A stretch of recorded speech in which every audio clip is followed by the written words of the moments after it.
Buongiorno e bentornati, siamo qua con un grande campione, il grande campione Sébastien Réchon. Alors Sébastien, une course incroyable, c'est trop peu. On était là avant le départ, tu étais très calme, relax la totale, et puis tu as allumé le moteur et tu es parti et tu as rechevauché les montagnes en faisant un temps incroyable, 114 heures et 29 minutes. C'est vraiment incroyable ce que tu as fait. Et tu l'avais dit, hein, tu avais annoncé, tu l'avais dans les jambes, 10 heures au moins, plus ou moins. Oui, écoute, je connaissais le parcours, je m'étais bien préparé cet été et je savais que je pouvais aller plus vite, mais c'est de là à le faire, je t'avais dit, après il faut que toutes les planètes soient alignées, et il faut un peu de chance, et puis il faut des adversaires. Et là j'ai eu des adversaires qui m'ont poussé, et Peter est parti très vite avec moi. Pendant 24 heures, on a couru ensemble, et dans la chaleur, il était mieux que moi même, donc je l'ai laissé partir un petit peu.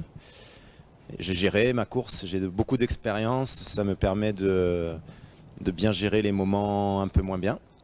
Et après, oui, j'étais serein parce que en fait, j'ai tellement de plaisir à venir courir ici. Le Val d'Aoste, c'est mon pays de cœur maintenant. Je trouve que l'accueil est formidable. Et donc du coup, oui, j'avais juste envie d'être là. Et quand tu as envie, en fait, une course comme ça, il faut avoir envie. Il faut pas en avoir peur, il faut juste en avoir envie. Et après, ça se passe bien, quoi. Je sais pas, tout n'a pas été parfait. J'ai eu des moments très difficiles. Mais bon, voilà, il faut faire le dos rond, il faut attendre un petit peu. Et où le moment plus difficile cette fois? Écoute, il y a eu deux moments extrêmement difficiles. Il y a eu la descente vers le refuge Frachet, où j'avais une douleur au muscle tibial terrible. Et j'ai vraiment cru que j'allais abandonner parce que j'arrivais plus à courir du tout en descente. Là, j'ai perdu 1 heure dans cette descente. Et puis j'ai dormi 1 heure et demie et il y a eu un miracle. Quand je me suis réveillé, j'ai enlevé ma chaussette, j'ai desserré la chaussure complètement. Et puis finalement, la douleur est passée, j'ai pu continuer. Donc il y a eu ce moment difficile parce que je voyais pas comment faire 120 km comme ça. Je pensais vraiment que c'était plus possible.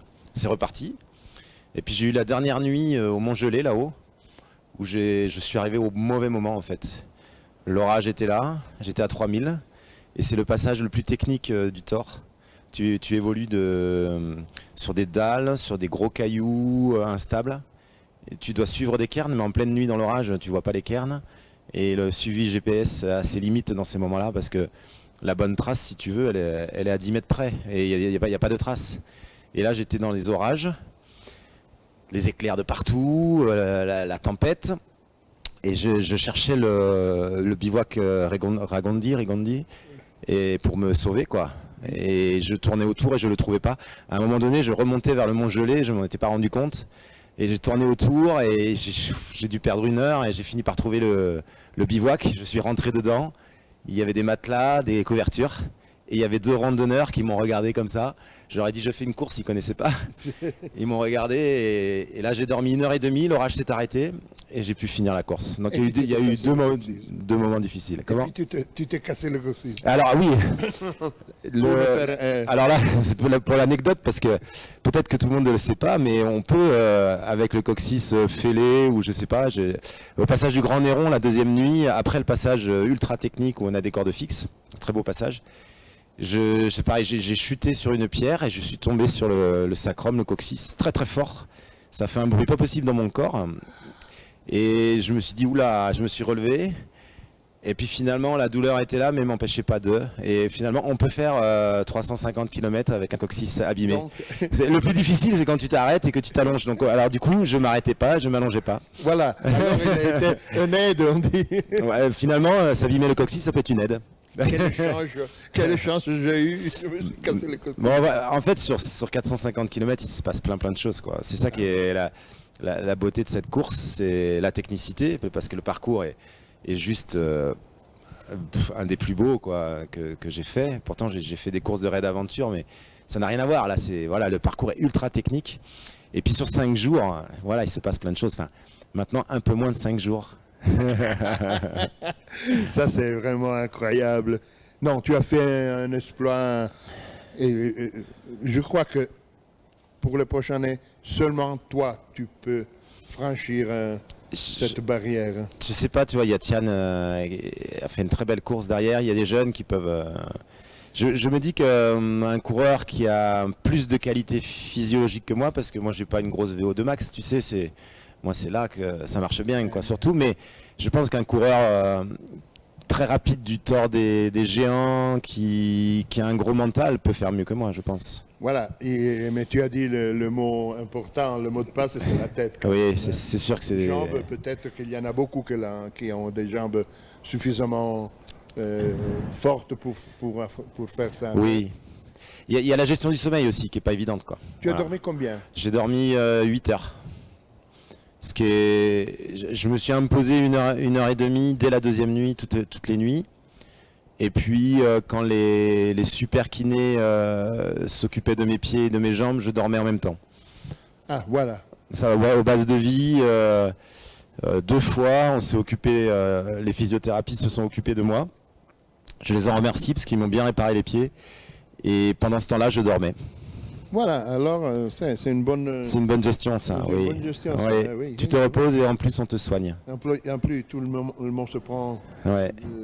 Ils te regardent, ils te font des massages, donc c'est une belle manière de dormir. Je trouve que le travail des kinés aux bases de vie est fabuleux. Les massageurs.